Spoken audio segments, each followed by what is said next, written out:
दोस्तों नमस्कार। इस वक्त मौजूद हैं उत्तर प्रदेश के आजमगढ़ जिले के मुबारकपुर थाना क्षेत्र के अंतर्गत एक गांव में, और इस गांव में महिलाओं को समूह एजेंटों के द्वारा प्रताड़ित किया गया है। और प्रताड़ित करके इनको पहले 1 किस्त, उसके बाद 10 किस्त के आसपास दे दिया गया है। और अब ये इतनी परेशान हो गई हैं कि अपना जो किस्त है उसका मंथली या साप्ताहिक भुगतान नहीं कर पा रही हैं। अब इन्हीं लोगों से जानकारी लेंगे और बताएंगे आपको कि ये लोग कितनी प्रताड़ित हैं उनके द्वारा और क्या क्या इनको कहा जाता है।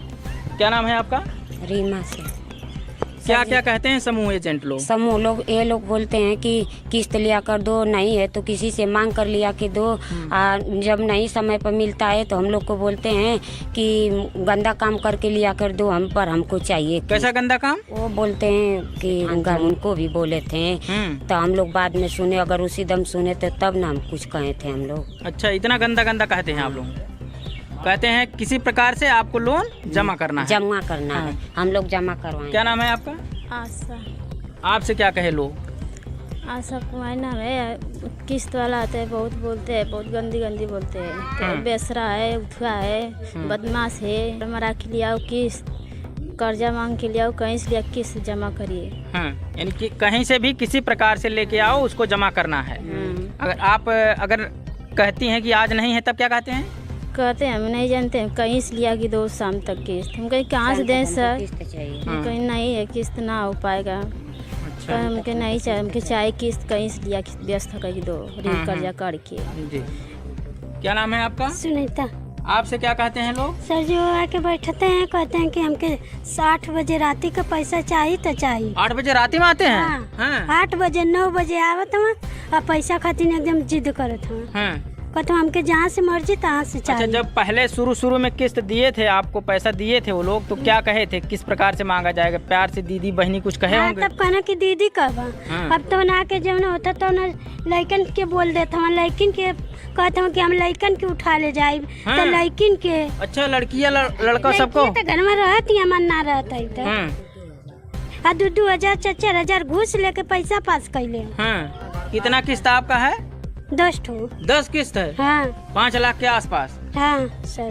तो अब देना चाहती हैं कि नहीं? नहीं सर। अब नहीं देंगी? नहीं। तो योगी जी से मोदी जी कहते हैं महिला सशक्तिकरण की बात, तो उनसे क्या कहेंगी कि आप किस्त देना चाहती हैं कि नहीं, या माफ हो जाए? क्या कहेंगी? माफ हो जाए। क्या नाम है आपका? सिलावती जी। कितना किस्त आपने लिया है? 10 जी। यानी 5 लाख के पार हैं आप भी जी। तो क्या कहते हैं एजेंट लोग आते हैं? एजेंट लोग आते हैं तो क्या कहेंगे, आदमी मजदूरी करते हैं, नहीं पाते हैं मजदूरी, तो वो आते हैं तो गालियां देते हैं। कहते हैं कि हम यहीं बैठेंगे, यहीं बैठो। तो हम बोलते हैं कि बैठो, बैठे रहो, नहीं है तो कहाँ से देंगे? तो बोलते हैं कि 8 बजे 10 बजे रात में आएंगे, हम पुलिस लेके आएंगे, पकड़ के ले जाएंगे, बच्चों को उठा ले जाएंगे। अच्छा, जब किस्तियाँ दिए थे आपको पैसवा, तब भी ये कहे थे पुलिस लेके आएंगे, पकड़ ले जाएंगे? नहीं, तब घूस लिए थे। 40,000 रुपया दिए थे, तो उसमें से तो 5,000 6,000 काट लिए थे। अच्छा। हाँ, 40,000 देते, 5-6 वही काट लेते थे। कह रहे थे कि आधार कार्ड हम फर्जी बना के दे देंगे, कोई कुछ नहीं होगा। हाँ, ऐसे ऐसे करके दिए हैं पैसे। आपका क्या नाम है? कलावती। कितना किस्त आपने लिया? 11 यानी 10 से आप इन लोगों से ज्यादा लिए जी। तो जैसे आधार कार्ड जो है वो अथवा बनौले डुप्लीकेट फर्जी जी।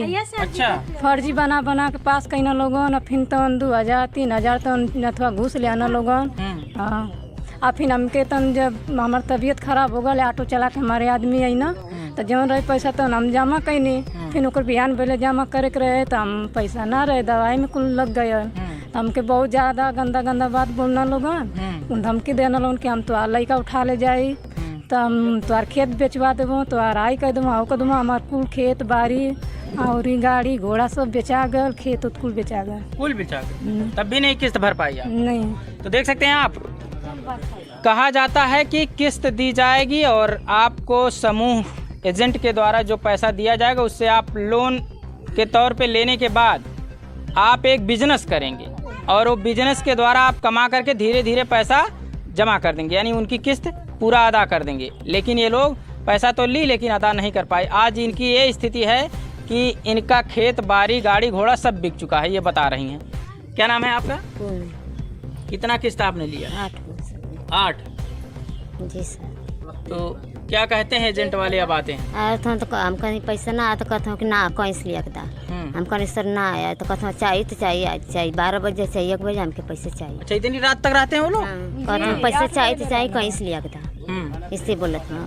तो अब देना चाहती हैं कि नहीं किस्त? ना सर, अब ना सफर था, ना सर जी। खाना बनाने के समय पर भी आ जाते हैं और शाम का 8 बजे 9 बजे और रहता 10 बजे ले पूरा एकदम रहना, एकदम बैठल रहना। लोगों की किस्त कब दें तो हम जाए, नहीं तो जल्दी जाना ना। वो पर घूस ले ले हम, घूस ले आना, वो पर डबल बीमा कट ले हम। कहाँ की एक डॉक्टरी बीमा, एगो तो मौत बीमा, अगर कोनो बात हो जाए तो न माफ हो जाए। अगर मर जाएंगे तो सब माफ। अगर एडमिट हो जाए तभी भी पैसा मिली तो ओके। एडमिट, हाँ एडमिट डॉक्टरी में। अच्छा, एडमिट हो अगर जो हो जेबू तब वो भी पैसा मिली तो ओके। अगर कभी हो जाए ऐसा ना तो कागज लेके आवल जाये जब वहाँ का तो नहीं, तब कहिए कि वो ई कागज ना बनी, दूसर निकलवा के लिया तब वो ना मिली। अच्छा, क्या नाम है चाची आपका? हमारा साहब फुलमती नाम है। कितना किस्त आपने लिया है? अब ऐसा ले हमारे गाना नया वाला। तब वो कितना ले? 4 दाएं, 5 दाएं, 10 दाएं, कै दाएं? 8 गो। अब जमा करना चाहती हैं उसको? ये सर जी जमा कर, मतलब हम तो कर्जा लेके भरीला, सूद रुपया लिया। इधर भी कर्जा, उधर से भी कर्जा। सोचिला कि मतलब दुआरे पे जाए लोग कुछ कह दिए, बुढ़ापा ना है तो कल कुछ कह दिए तो इज्जत के मारे कर्जा भरे। तो घर वाले जो पुरुष लोग हैं वो लोग क्या कहते हैं? आदमी उदमी क्या करना, खेती बाड़ी में अपन काम करना पूरा नहीं है, हम क्या करें। इतना कैसे आपने किस्त ले लिया? अरे साहब क्या बताइए कैसे ले। गाली वाली भी देते हैं क्या एजेंट? नहीं, हमको गाड़ी ना बहन, कुल लोग दे ले हम वो कर्जा ना बताते कर्जा हम लिया के भरे। अच्छा, यानी एक कर्जा इधर, एक कर्जा उधर से हम लिया के भरे, फिर ना भर पानी ज्यादा जब हो गई तो खेत रहा। तो इतना कौन कहा कि आपको 10 किस्त? कैसे 10 किस्त वो लोग दे दिए? कैसे 10 किस्त दे दिए? 8 किस्त दे दी। जैसे कि सूदी रुपया है तो वो सूदी लेना, सूद लेना 20%, 17% सूद लेना। तो वहाँ से पैसा लिया लेके तो उन्हों के दा फिर माँ से निकाल के तो फिर उनका चुकता करते रहनी है। फिर कमाई ना हो पावत रही तो फिर जाके लिया आवत रहनी है। यही तरह हमारा किस्त। अब देना चाहती हैं? अब का दे, जो सपरबा ना कह दे कहाँ से। क्या नाम है चाची आपका? कमलावती। कितना किस्त आपने लिया है? सर जी हम तना रूठ ले ले हैं और लड़का ले रहना है हमारे नाम से। कितना किस्त टोटल? कुल 8-9 किस्त है। 8-9? तो 8-9 में कौन सा बिजनेस किया आप? कुछ खरीदी और बिजनेस ना कैले वो लड़का लेके, जैसे पतो एक तबीयत खराब है तो ले लेके दवाई कैला। अब ना भर पाती तो भाग गई। घर छोड़ के भाग गए हो? अब पता नहीं है उनका कहीं हो? घर छोड़ के भाग गए, अब नहीं दे पाएंगे हम किस्त। क्या नाम है आपका? ममता। कितना किस्त आपने लिया है? 10। तो पति क्या करते हैं आप? पति मिस्त्रियाना काम करते हैं। जमा हो जाती है किस्त ये सब? नहीं जमा होते हैं। अब क्या कह रही हैं? अब जमा करेंगी कि नहीं? हम नहीं करेंगे, नहीं सफर रहा है। तब ना सफर था वो तो दिल्ली भागल हूँ। ये लोग आवत वहाँ तो कहते कि मर जा जी जा, पैसा तो माफ हो जाए। अच्छा, तो देखिए ये महिलाएं हैं। फिलहाल किसी भी कंपनी का जो रूल होता है उसके रूल के बारे में हम अभी सूरजन जी से बात करेंगे और यही बताएंगे कि कितना लोन इनको दिया जा सकता है। एक बार इधर आ जाइए आप। भैया स्वागत है हमारे चैनल पे। धन्यवाद भैया। मैं हाँ जी, जेरफम फाउंडेशन से सुरजन कुमार जी। ये जो NBFC है, रूल यही होता है कि एक महिला जो है किसी भी NBFC से लोन ले सके, लेकिन वह 3 कंपनियों से अधिक नहीं ले सकती है। तो कैसे 10-10 किस्त ले लिए हैं? 10-10 कंपनी? ये कुछ फर्जी वोटर ID हैं जो माइक्रो फाइनेंस कंपनी वाले जो होते हैं। ये देखिए यहाँ पर लिखा हुआ है सुनीता और एक हैं जयराम। ये फर्जी वोटर ID, फर्जी आधार कार्ड बनाने का भी ये लोग 1500-2000 रुपये लेते हैं और फिर पैसा दे देते हैं। जैसे अगर ये 50,000 रुपये पास कर दिए तो 10,000 रुपये खुद ही ले लेंगे, लेकिन इनको जो है सूद उसका पूरा देना पड़ता है। अच्छा, यानी जो टोटल का देना पड़ता है। इनका जो टारगेट है वो ये है कि महिलाएं जो हैं वो परेशान हों। जैसे एक महिला अगर 25,000 रुपये ले ली है तो अगर सुचारू रूप से अपनी किस्त भर रही है तो ये चाहते हैं कि ये परेशान हो। तो परेशान कैसे होगी? जब तक इस पर ज़्यादा ओवरलोड नहीं होगा तब तक ये परेशान नहीं होगी। तो ये महिलाओं को बहका फुसला करके ये कहते हैं कि माता जी आप बहुत अच्छी क्लाइंट हैं, आपका तो हमारी कंपनी ने ज़्यादा पैसा पास कर दिया, 40,000 पास कर दिया, 50,000 पास कर दिया। ये महिलाएं जानकारी का अभाव होने के नाते उस पैसे को एक्सेप्ट कर लेती हैं। अच्छा, उसमें भी क्या होता है कि ये आधा ज़्यादा पैसा वो सेटलमेंट में चला जाता है इनका। 5-6 हज़ार रुपये एक्स्ट्रा मिलता है लेकिन ब्याज जो इनका डबल हो जाता है। अब जैसे 25,000 पे अगर 600-700 रुपये EMI आ रही थी वीकली, तो 40,000 50,000 की 1200-1500 रुपये आने लगेगी। ऐसी केस में महिला कभी न कभी तो पैर लड़खड़ाएगा। तो जिस महिला का 25,000 देने पर अगर पैर लड़खड़ा जाएगा तो 40,000 50,000 रुपये देने पे पैर टूट जाता है। 5-5 लाख के आसपास हो गया। तो इन महिलाओं के पास अगर जानकारी होती और ये खुद कमाती तो इनको पता चलता कि कैसे कमाया जाता है और EMI कैसे देनी पड़ती है। तो इनको पता नहीं रहता है। तो वो आदमी क्या करता है ना कि जब तक इन पर ओवरलोड ना हो, जब तक ये फंस ना जाएं, तब तक इनका पैसा बढ़ाकर देना है, क्योंकि ब्याज तो ये देती ही हैं। और इनको लगता है कि अगर हम पैसा नहीं देंगे तो हमारा मान सम्मान चला जाएगा। ये उस मान सम्मान को बचाने के लिए अपने घर के पालतू जानवर बेच देती हैं, ये गाड़ी घोड़ा बेच देती हैं, सोना चांदी बेच देती हैं, यहाँ तक कि ये अपनी ज़मीन जायदाद तक बेच देती, पुश्तैनी चीज़ें बेच देती हैं। तो धीरे धीरे क्या हो रहा है कि ये NBFC वाले जो हैं ये पूरे समाज को खंगाल के कंगाल कर रहे हैं। ये उनका टारगेट है और इसी के थ्रू ये महिलाओं को क्या करते हैं, वैश्यावृत्ति अपनाने पर भी मजबूर कर देते हैं कि ऐसा करिए। हाँ, डेफिनेटली ये चाहते कि किसी भी स्थिति में आप पैसा दें। अच्छा, जो NBFC का रिकवरी एजेंट या जो शाखा प्रबंधक होते हैं ये 9 बजे 10 बजे 11 बजे रात तक ये घूमते हुए पाए जाते हैं। क्या रूल है इनके आने का? ये 6 बजे के बाद, शाम के 6 बजे के बाद या दिन डूबने के बाद जो है ये किसी के घर पे विजिट नहीं कर सकते। ये अपने पर्सनल नंबर से फ़ोन तक नहीं कर सकते हैं। सुबह में 8 बजे से पहले, शाम के 6 बजे के बाद विजिट नहीं कर सकते। लेकिन ये जो आधी रात को पाए जाते हैं ये कहीं न कहीं से इलीगल हैं। अभी लोग क्या संदेश देना चाहेंगे? जो लोग आपका वीडियो देख रहे हैं, लोग तमाम लोग इधर उधर से बुला रहे हैं कि आप आइए हमारे गाँव में विजिट करिए और हमको सजेशन दीजिए किस प्रकार से लोन लेना है, कैसे उनकी किस्त देना है, कितना हम वैलिड है कितना लेने के लिए, और जो हमको दिया गया है ज़्यादा लोन, उससे निजात पाने के लिए लोग आपको पुकारते हैं। तो मैं इसमें कहना चाहूँगा उत्तर प्रदेश के सभी महिलाओं को, पूरे भारतवर्ष के सभी महिलाओं को ये बताना चाहूँगा कि आप NBFC से लोन ले ही ना। पहली चीज़, अगर आपको लगता है कि हमें कर्जे की आवश्यकता है तो वो 2-3 चीज़ों पे होगा। या तो परिवार में कोई बीमार होगा, या तो हो सकता है उनके परिवार में कोई बेटी या बेटा जवान हो गया होगा, शादी के योग्य हो गया होगा, या उनका घर बनवाना होगा। मैं चाहता हूँ कि अगर आपकी बेटी जवान हो गई, आपका बेटा जवान हो गया है तो आप इस साल शादी ना करके अगली साल करिए, अपने पैसों के बल पे करिए, लेकिन NBFC से लोन आप ना लें। फिर इसके अलावा अगर किसी की तबीयत खराब हो गई है तो अपने आसपास में आप पता कर लें, अगर कोई मदद करता है तो ठीक है, नहीं तो आप बैंक से पैसा ले लें। बैंक भी आपको पैसा देता है इस तरह से। मान लीजिए अब जो लोग फंस गए हैं उनको क्या कहेंगे आप? अब जो फंस गए हैं, अगर उनकी स्थिति दयनीय है तो उनके पास पूरी तरह से अथॉरिटी है, वो रिस्पॉन्सिबल हैं, वो चाहें तो स्वतंत्र हैं, जाएं कंज्यूमर कोर्ट में जाकर के अपनी केस फाइल करवा दें, क्योंकि इनकी सर्विसेज अगर ख़राब हैं तो सरकार उस पर ज़रूर एक्शन लेगी। अगर ये वहाँ नहीं जा सकते हैं तो मैं JRFM foundation and welfare trust का एक प्रवक्ता भी हूँ, सोशल रिफॉर्मर भी हूँ, और हमारे जो जिसान अहमद खान जो संस्थापक हैं वह भी पूरी तरह से कोऑपरेट करते हैं। वो कहते हैं कि भाई कि अगर किसी के पास किसी चीज़ की समस्या होती है तो वो हमारे यहाँ आए। मैं अपना नंबर भी दे रहा हूँ आपके वीडियो के माध्यम से कि मेरा मोबाइल नंबर जो है 95 65 77 9303, जिसे हम 9565779303। किसी भी महिला को अगर कोई भी परेशानी होती है तो मुझे संपर्क करे। मैं PIL भी लगा दूंगा, या कंज्यूमर कोर्ट जाने की बात है तो मैं वहाँ पर भी चला जाऊंगा। मैं चाहता हूँ कि महिलाएं जो हैं जिस तरह से पहले स्वतंत्र रूप से हंस बोल करके वो अपने परिवार में रहती थी वो वैसे रहें। आज देखने को मिलता है योगी जी और मोदी जी का सपना है महिला सशक्तिकरण, उस प्रकार से रहें आप चाहते हैं? जी, दरअसल योगी जी मोदी जी का जो सशक्तिकरण शब्द है, दरअसल वो सशक्तिकरण नहीं, वो शोषण शब्द है, जिसे हम विमेन एम्पावरमेंट कहते हैं, महिला सशक्तिकरण है।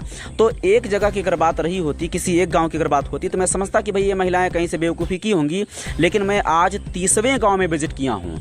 मैं आजमगढ़ जिले के अलावा मैं मऊ जिले में भी विजिट किया हूँ, जहाँ पर मैंने देखा कि हर महिला के साथ यही घटना घटी है। हर महिला को बताया गया है आप हमसे लोन लीजिए, हम 2% ब्याज लेंगे, और जबकि उसमें लिखा जाता है कि 29%, 40%, यहाँ तक कि कैपिटल ट्रस्ट कंपनी है जिसपे 50.103 तक का रेट ऑफ इंटरेस्ट इशू किया गया है।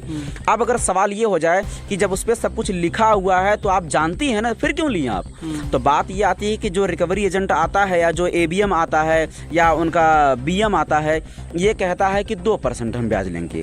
जब पैसा अकाउंट में ट्रांसफ़र हो जाता है तब पासबुक इशू करके दिया जाता है जिस पर लिखा जाता है। अब ये महिलाएं अगर इतना पढ़ी लिखी होती तो वो पहले ही समझ जाती, लेकिन जानकारी का अभाव है, शिक्षा का अभाव है, इसी वजह से ये इस बात को जान नहीं पाती। इसका जो सबसे बड़ा नुकसान है वो सिर्फ इन्हीं पर नहीं होता है, इनकी आने वाली पीढ़ियों पे बहुत बुरा असर पड़ रहा है। जैसे इसी के दबाव में, जो NBFC के दबाव में, ये अपने बच्चों को स्कूल नहीं भेज पाती हैं। तो जो बच्चा स्कूल नहीं जाएगा उसके अंदर दरिद्रता भी भरी रहेगी, अज्ञानता भी भरी रहेगी, और ऐसी केस में जो है जब शिक्षा से वो अवगत नहीं होगा तो गलतियाँ भी करेगा, यही जुर्म भी करेगा और फिर इसी को पकड़ा जाएगा। तो एक तो शिक्षा से भी खिलवाड़ हो गया। फिर जो है इनकी जो संपत्तियां हैं, संपत्तियां भी धीरे धीरे चली जाती है, क्योंकि कर्जा आदमी तभी लेता है जब उसे अपनी संपत्ति बचानी होती है। लेकिन NBFC द्वारा दी गई जो ये लोन होती है ये सिर्फ संपत्ति बेचने के लिए करवाई जाती है। इनका जो एक और मामला आता है कि इनके जो रिश्ते होते हैं वो भी ख़राब कर दिए जाते हैं। इनसे कहा जाता है कि अगर किसी महिला के पास मान लीजिए आज पैसा नहीं है तो इस पर दबाव डालते हैं कि आप किसी से उधार ले लीजिए, ब्याज पर ले लीजिए, कुछ बेच दीजिए, तो आप लेकिन हमको पैसा दीजिए। तो एक महिला अगर कभी किसी से उधार लेगी तो एक बार लेगी, 2 बार लेगी, बार बार तो कोई आदमी पैसा देगा नहीं। और इतना दबाव रहता है कि ये किसी से अगर एक बार 10 रुपये ले लेंगी ना तो उसकी देने की हिम्मत नहीं रहती, ये दे ही नहीं पाती हैं। पर बाद में ये हो जाता है कि इनकी नीयत नहीं है देने की, तो लोग इससे ये हो जाता है कि इनकी ज़रूरत पड़ने पर कोई पैसा देता ही नहीं है। ये NBFC वाले तुरंत तैयार हो जाते हैं, क्योंकि ये 10 का 50 लेते हैं ना, 2% बताकर अगर 50% अगर ये लोग ब्याज ले रहे हैं तो इनको तो फ़ायदा है। महिला अपनी जान तक गंवा देती हैं, जान गंवा करके भी पैसा इनसे मतलब इनको पैसा दिया जाता है। ये घर छोड़ के लड़का भाग गया, तो लड़का भाग गया है तो इनके दबाव में भागा है, तो अब इनकी पूरी जिम्मेदारी है, या कंज्यूमर कोर्ट में जाएं या हमें बताएं, हम इनके लड़के को ढूंढने की भी बात रखेंगे, उसका भी प्रयास करेंगे, और जिसकी वजह से वो भागा है हम उसकी भी शिकायत जो है इनके नज़दीकी थाने पे करवा देंगे, ताकि इनका लड़का वापस आए और सम्मान सहित अपने परिवार में रहे। जी बहुत बहुत धन्यवाद। तो ये देखिए तमाम लोग हैं जो अपने परिवार की जो महिलाएं हैं इनके द्वारा लोन ले करके एक प्रकार से परिवार को नुकसान पहुंचाया गया है। और ये आप लोग ये एक बार बता दीजिए कि अब ये लोन जो आया है, जो लिया गया है, उसको भरना चाहते हैं चाचा? साहब भर ले सकती है ना, हम खुद पुरानी आदमी, हम तो खैले ना आई, मार डरन हो हर रही हैं, वो डरन काहे कि कुछ न कुछ कहल करना, खेत बेचवा देना, लैकन के नामे तन तन खेत रहा वो कुछ बेचना, हम बेचनी, बेच के तो दिली तब वो ना पूरा भर, फिर बेचवा तो जी गोली मार कतरा। अच्छा लैकवा कहे कहना कि अगर क्यों नहीं साला मर जाता है, कहना अगर मिलता तो मैं गोली मार देता लड़कवा के। अब जेकरे लड़का के गोली मारे कहीं है तो आपके सामने कहे थे कि हमारे सामने कल दुआरी पर हमारे कुल भागल लाना उन्होंने के डरन, यही तरह कहना सच्चाई बोलते साहब, झूठ ना बोलते। कहना क्यों नहीं साला मर जाता है, अगर मिलते आता तो उसको गोली मार देता। देखिए ये समूह वाले एजेंट जो कहते हैं कि अगर मिल जाता तो उसको गोली मार देते या उसको मर जाना चाहिए।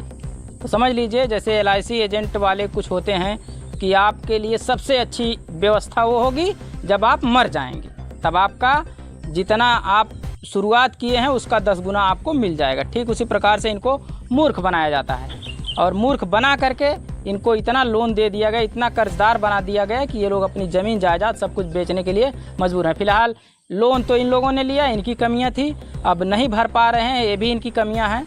और अगर इसके लिए कोई रूल है तो सुरजन जी ने बता दिया, और उन्होंने अपना नंबर भी बताया कि आप इस नंबर पर संपर्क करिएगा। अगर आपको कोई समस्या हो रही है तो आप उनसे संपर्क कर सकते हैं। और ये खबर आपको कैसी लगी कमेंट करिएगा। बहुत बहुत धन्यवाद।